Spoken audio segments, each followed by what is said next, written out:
Hello students, welcome to chemistry by Shashi Bhushan. आज हम लोग ट्वेल्थ क्लास में आज जो है कि एक न्यू चैप्टर हम लोग स्टार्ट कर रहे हैं, इलेक्ट्रोकेमिस्ट्री। ठीक है, और हम लोग चैप्टर जो है कि वो स्टार्ट कर चुके हैं और उसमें पहले भी जो है कि हम लोग देख चुके हैं कि कोऑर्डिनेशन जो है और केमिकल काइनेटिक्स जो है वो हम लोग पढ़ रहे थे। और आज का लेक्चर्स जो होगा उसमें हम लोग जो है कि इलेक्ट्रोकेमिस्ट्री, ये एक चैप्टर है जो हम लोग यहाँ पर अभी स्टार्ट करने जा रहे हैं। ठीक है, और ये आपके एग्जाम के पॉइंट ऑफ व्यू से ये बहुत ही ज़्यादा ये इम्पोर्टेंट चैप्टर है। तो उसमें क्या होगा कि इसमें आपको इलेक्ट्रोकेमिस्ट्री में ये जो चैप्टर जो दिया हुआ है इसमें बेसिकली आपको देखना ये है कि देखिए इसमें दो वर्ड है।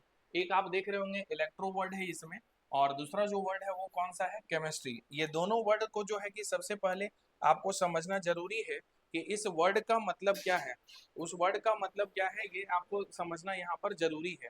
और इसमें दो वर्ड है, दो वर्ड में एक इलेक्ट्रो है और दूसरा क्या है, केमिस्ट्री। तो इलेक्ट्रो जो वर्ड जो लिया गया है यहाँ पर बेसिकली वो है इलेक्ट्रिकल एनर्जी से इसका रिलेशन है। ठीक है, और दूसरा जो वर्ड है वो है केमिस्ट्री। केमिस्ट्री का जो रिलेशन है वो किससे है, केमिकल एनर्जी से। दो टाइप्स के एनर्जी है, एक इलेक्ट्रिकल एनर्जी है और दूसरा केमिकल एनर्जी। तो आखिर अब यहाँ पर ये समझना है कि ये दोनों जो आपका वर्ड्स जो है, ये दोनों वर्ड का मतलब क्या है यहाँ पर, ये आपको समझ में सबसे पहले आना चाहिए। तो इलेक्ट्रिकल जो वर्ड है, आपको पता है कि इलेक्ट्रिकल वर्ड्स जो है इलेक्ट्रिकल एनर्जी के बारे में जो है बेसिकली जब हम लोग बात करते हैं तो वो हम लोग फिजिक्स में स्टडी करते हैं।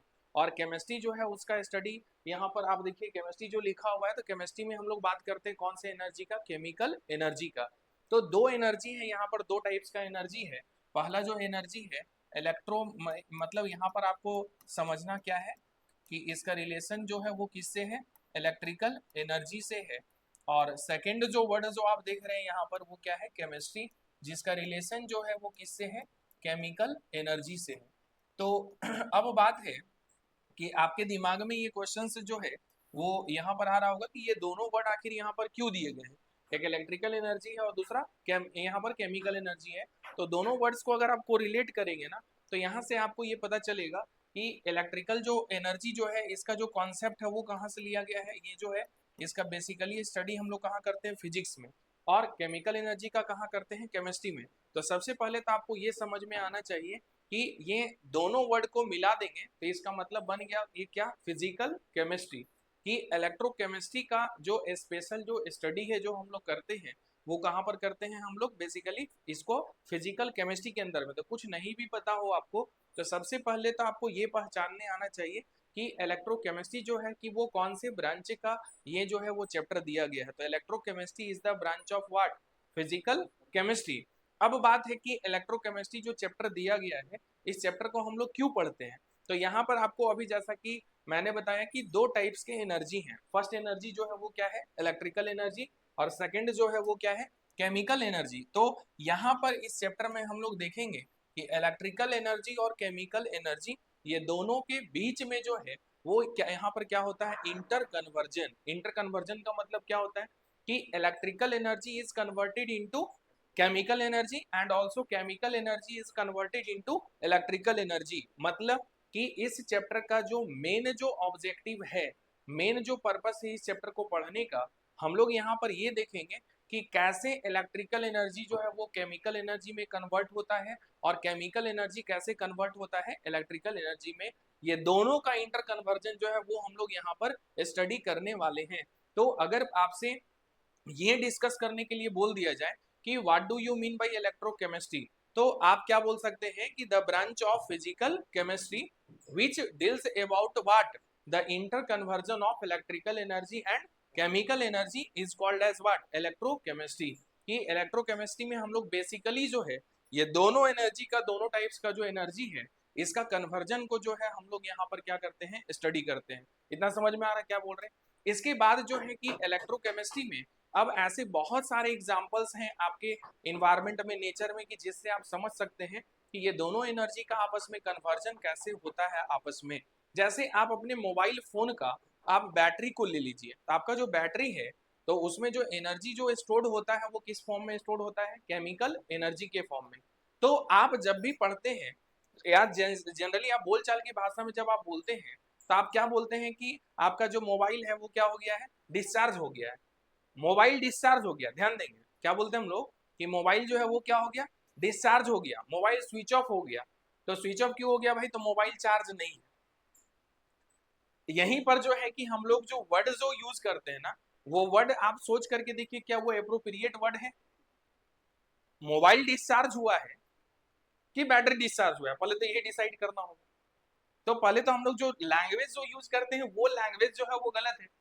अरे मोबाइल डिस्चार्ज थोड़ी होता है भाई, डिस्चार्ज कौन होता है, अरे बैटरी होता है। तो सबसे पहले तो लैंग्वेज भी सुधारना है कि आप क्या बोल रहे हैं। तो जैसे कि आप अगर अपने मोबाइल फोन के बैटरी को अगर आप स्टडी अगर करते हैं, तो आपका जो बैटरी है वो क्या होता है कि जब डिस्चार्ज जब हो जाता है, तब आप तुरंत क्या करते हैं कि कोई भी इलेक्ट्रिकल सोर्स से उसको क्या करते हैं, आप कनेक्ट करते हैं।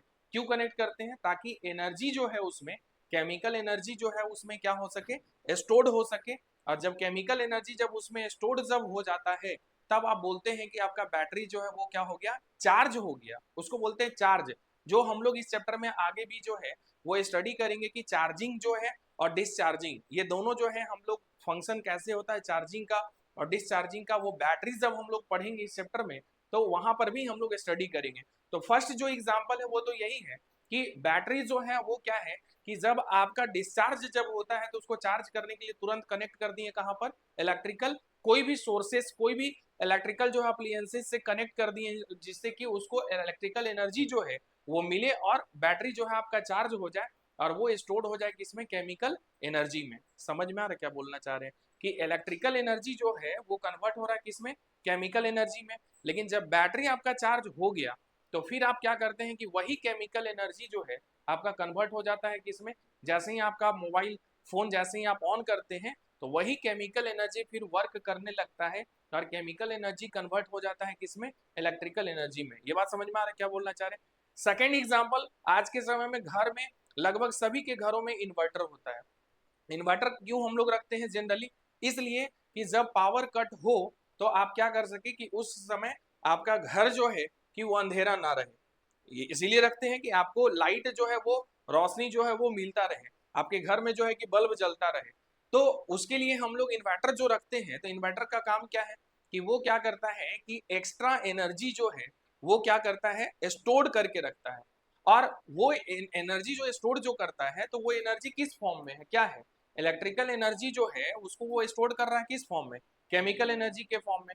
लेकिन जैसे ही वो पावर कट अगर हुआ तो फिर वही केमिकल एनर्जी जो है वो यूज होता है किस फॉर्म में, इलेक्ट्रिकल एनर्जी के फॉर्म में। तो आपस में आप क्या देख रहे हैं, कन्वर्जन देख रहे हैं, इंटर कन्वर्जन, कि एक एनर्जी जो है वो दूसरे एनर्जी के फॉर्म में क्या हो रहा है, कन्वर्ट हो रहा है। ऐसे ही पहले के समय में या आज भी आप देखते होंगे कि बैटरी जो है, चाहे निपो बैटरी हो चाहे पेंसिल बैटरी है, जो आप घड़ी वगैरह में जो लगाते हैं या टॉर्च में जो निपो बैटरी लगाते थे, उसमें भी आप देखते होंगे कि जो एनर्जी जो स्टोर्ड होता है वो एनर्जी किस फॉर्म में स्टोर होता है, उसमें केमिकल एनर्जी के फॉर्म में। लेकिन जैसे ही आप उसको कोई भी इंस्ट्रूमेंट में लगाते हैं तो वही एनर्जी कन्वर्ट हो जाता है किस में, इलेक्ट्रिकल एनर्जी में।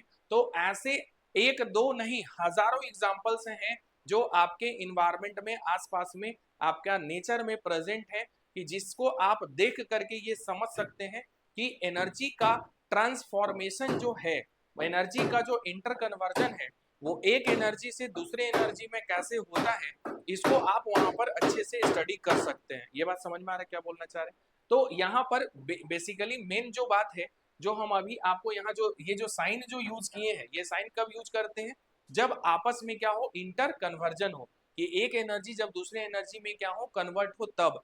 तो अगर बेसिक बात अगर आपसे पूछा जाता है कि इलेक्ट्रिकल एनर्जी जो है वो यहाँ पर और केमिकल एनर्जी, ये दोनों का रोल क्या है, तो आपको बस इतना ही बताना है कि यहाँ पर दोनों जो है आपस में क्या होते हैं, इंटर कन्वर्ट होते हैं। इसके बाद अगर नेक्स्ट अगर हम लोग बात करें तो इलेक्ट्रोकेमिस्ट्री में सबसे पहले, जैसे आप कोई भी चैप्टर जब आप पढ़ते हैं तो उस चैप्टर के कुछ टर्म्स होते हैं, कुछ वर्ड्स होते हैं जिसको कि आपको समझना जरूरी होता है। अगर वो वर्ड का मीनिंग अगर आपको पता नहीं होगा, तब फिर आप उस चैप्टर को समझने में आपको हर एक टॉपिक में क्या होगा, प्रॉब्लम फेस करना होगा। तो उसमें आपको कौन कौन से ऐसे टर्म्स हैं कि जिसको आपको क्या करना है, ध्यान रखना है कि आप जब पढ़ेंगे तो पहले ये सब का जो कॉन्सेप्ट है वो क्या होना चाहिए, क्लियर होना चाहिए। जिसमें पहला जो वर्ड है इस चैप्टर के लिए वो क्या है, इलेक्ट्रोलाइट्स। फर्स्ट जो वर्ड है वो क्या है, इलेक्ट्रोलाइट्स की। इलेक्ट्रोलाइट्स जो है ये क्या होता है इसके बारे में हम लोग पहले बात करेंगे और उसके बाद फिर हम लोग आगे एक एक टॉपिक जो है वो कंटिन्यू करेंगे, ठीक है। तो इलेक्ट्रोलाइट्स जो है ये होता क्या है, पहले आप इस बात को समझिए। इलेक्ट्रोलाइट्स क्या है, तो कोई भी केमिकल सबस्टांस, कोई भी केमिकल सबस्टांस जो इलेक्ट्रिक करंट जो है वो पास होने दे, इलेक्ट्रिक करंट जो है वो अलाउ करे पास होने के लिए।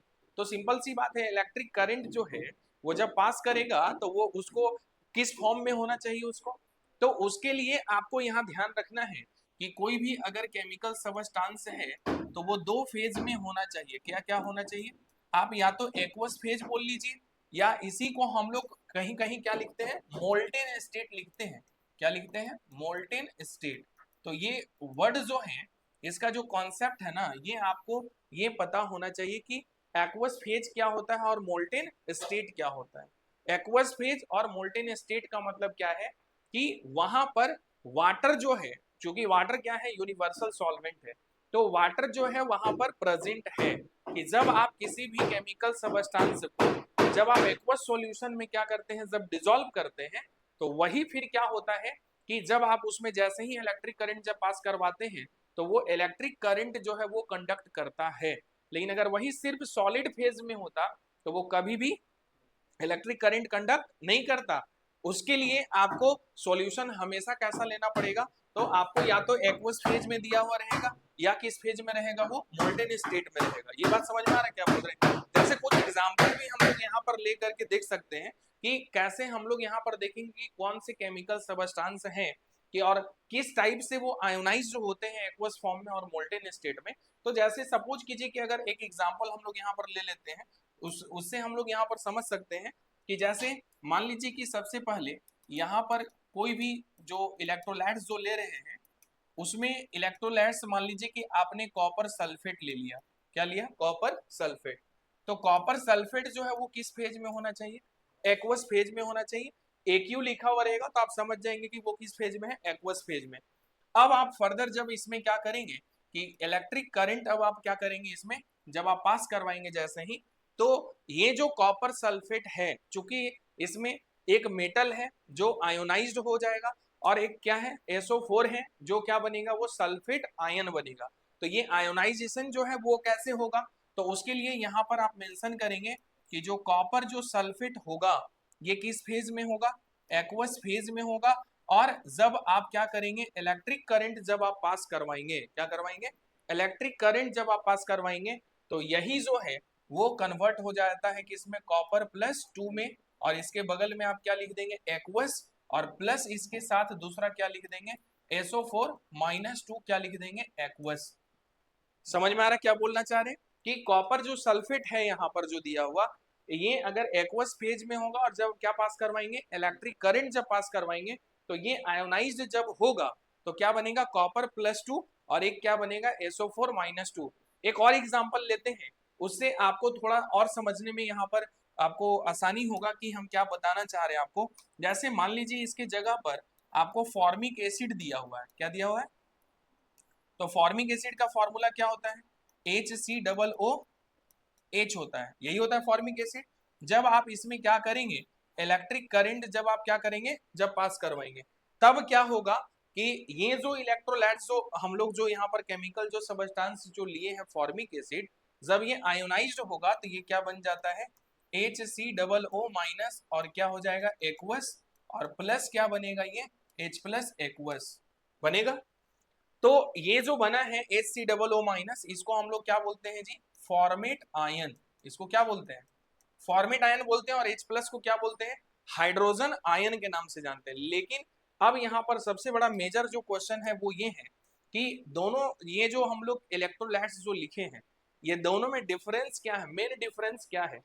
तो इलेक्ट्रोलाइट्स जो है आप याद रखेंगे कि दो टाइप्स के होते हैं, एक स्ट्रॉन्ग इलेक्ट्रोलाइट होता है और दूसरा वीक इलेक्ट्रोलाइट होता है। स्ट्रॉन्ग इलेक्ट्रोलाइट का मतलब क्या होता है कि जब आपका कंप्लीट डिसोसिएशन जब हो, कैसा डिसोसिएशन हो, कंप्लीट, या कैसा डिसोसिएशन हो, जब 100% जब वो आयोनाइज्ड हो जाएगा ना, तब आप उसको क्या बोलेंगे कि वो स्ट्रॉन्ग इलेक्ट्रोलाइट है। और अगर 100% आयोनाइजेशन नहीं है तब आप उसको क्या बोलते हैं, वीक इलेक्ट्रोलाइट बोलते हैं। जैसे यहाँ पर देखिए कॉपर जो सल्फेट जो लिए ये 100% क्या है, यहाँ पर इसका आयोनाइजेशन है, क्या है 100% क्या है आयोनाइजेशन, और जब 100% आयोनाइजेशन है तो ये क्या कहलाएगा, ये स्ट्रॉन्ग इलेक्ट्रोलाइट कहलाएगा।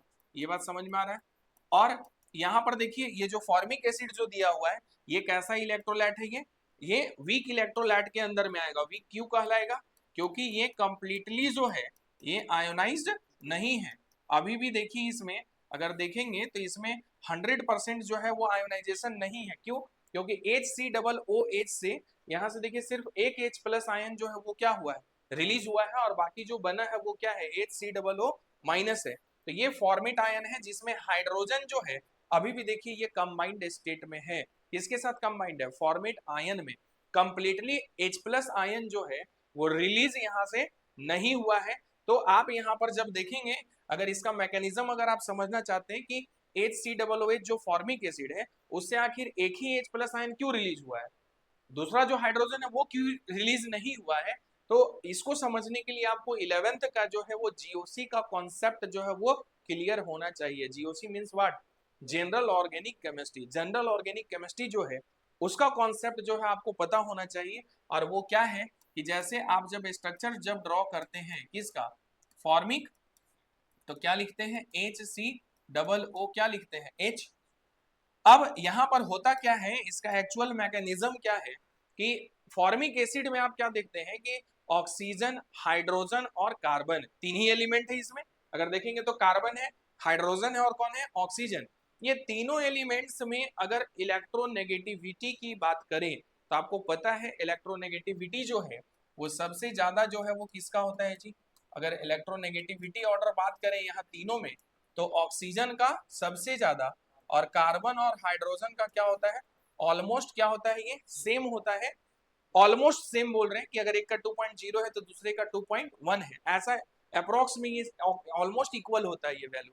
तो यहाँ पर अगर आप देखेंगे तो देखिए यहाँ पर जो बॉन्ड है, एक जो बॉन्ड है वो कौन सा बॉन्ड है OH बॉन्ड, और यहाँ पर देखेंगे तो एक कौन सा बॉन्ड है यहाँ पर CH बॉन्ड।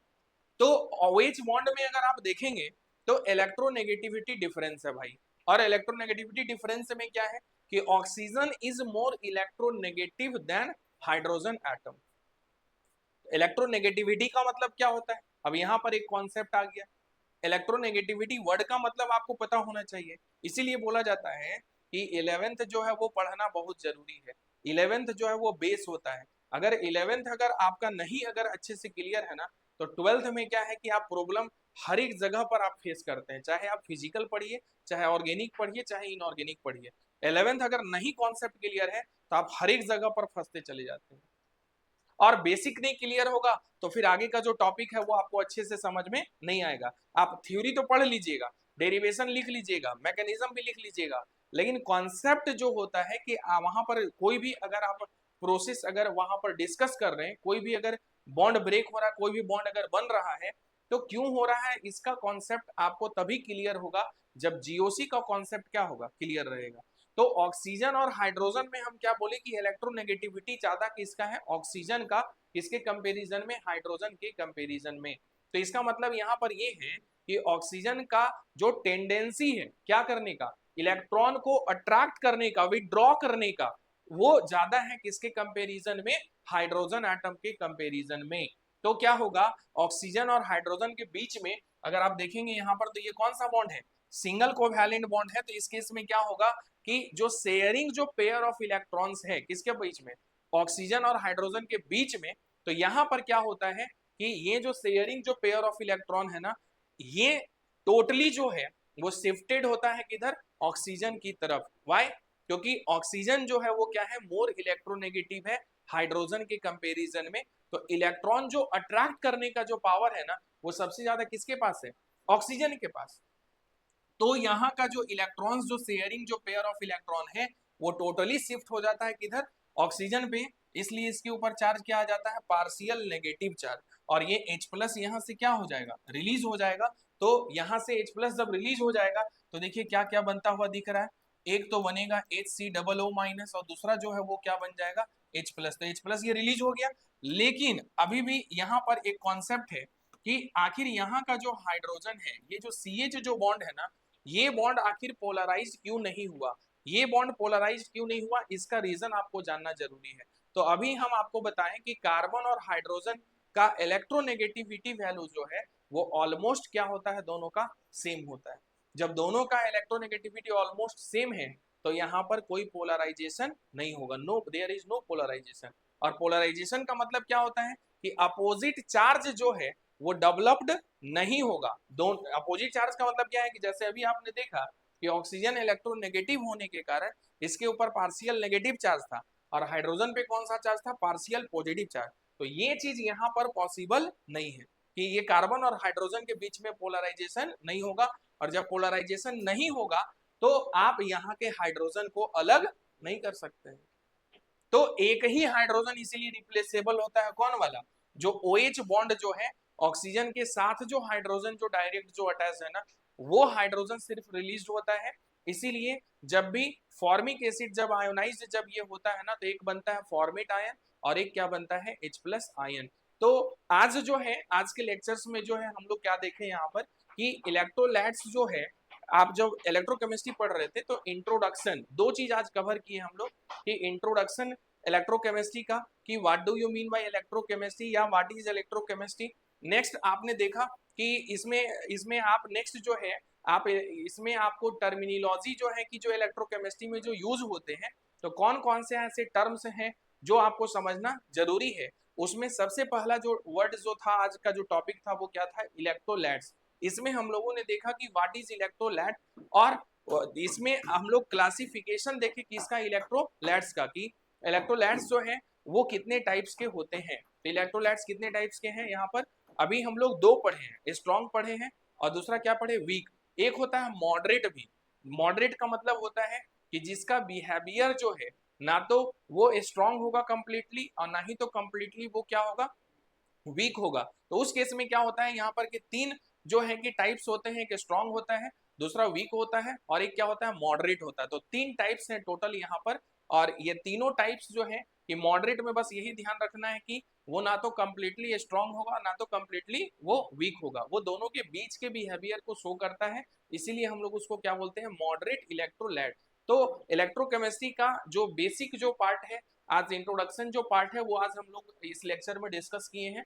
और आगे जो है नेक्स्ट जो लेक्चर होगा उसमें हम लोग इलेक्ट्रोकेमिस्ट्री में और भी बहुत सारी टर्मिनोलॉजी हैं, जैसे आगे जो है कि इलेक्ट्रो अभी आप लैट देखे हैं, इसके बाद इलेक्ट्रोलिसिस देखेंगे आप यहाँ पर। उसके बाद जो है कि आपको बताया जाएगा कि थोड़ा मेटल नॉन मेटल के बारे में, और जो कंडक्टर का जो कॉन्सेप्ट है, कंडक्टर इंसुलेटर सेमी कंडक्टर जो है उससे भी क्वेश्चन जो है कि कंपेयर करके पूछे जाते हैं, तो वो हम लोग यहाँ पर देखने वाले हैं। और सबसे इंपॉर्टेंट इलेक्ट्रोड पढ़ने वाले हैं हम लोग आगे वाले लेक्चर्स में, जिसमें इलेक्ट्रोड में देखेंगे कि बैटरी में आप देखते होंगे कि दो इंड होता है, एक कैथोड होता है दूसरा एनोड होता है। तो उससे रिलेटेड जो है वो आगे वाले लेक्चर्स में हम लोग जो है कि स्टडी करेंगे। तो जो भी बच्चे इस वीडियोस को देख रहे हैं तो बेसिक जो है बेसिक आपका क्लियर होना चाहिए। तो जितना भी ये बात हम बताए हैं इस लेक्चर में, आप सारे कॉन्सेप्ट को आप एक बार अच्छे से रिवीजन कीजिए। और जो भी वीडियोस देख रहे हैं वो आप अपने फ्रेंड सर्कल में वीडियोस को शेयर करना मत भूलिए, क्योंकि आपका एग्जाम जो है वो बहुत नजदीक है अब। और जो भी कॉन्सेप्ट जो हम बता रहे हैं इस कॉन्सेप्ट को आप सीखिए भी और दूसरे को भी सीखने का मौका दीजिए। आप कहीं पर भी हैं, झारखंड में हैं या यहीं पर भी आप बैठे हुए हैं, तो आप वीडियोस देख करके जो है कॉन्सेप्ट जो है आप अपना क्लियर कर सकते हैं, सीख सकते हैं। कोई भी चैप्टर का जो कॉन्सेप्ट है टॉपिक वाइज जो है जैसे चल रहा है ये लेक्चर चलता रहेगा आगे। और आप ये अपने फ्रेंड सर्कल में जो भी आपके नोन है जो भी केमिस्ट्री पढ़ रहे हैं उनके बीच में आप शेयर कीजिए, और ज्यादा से ज्यादा जो है आप लाइक कीजिए, शेयर कीजिए, सब्सक्राइब कीजिए। Thank you.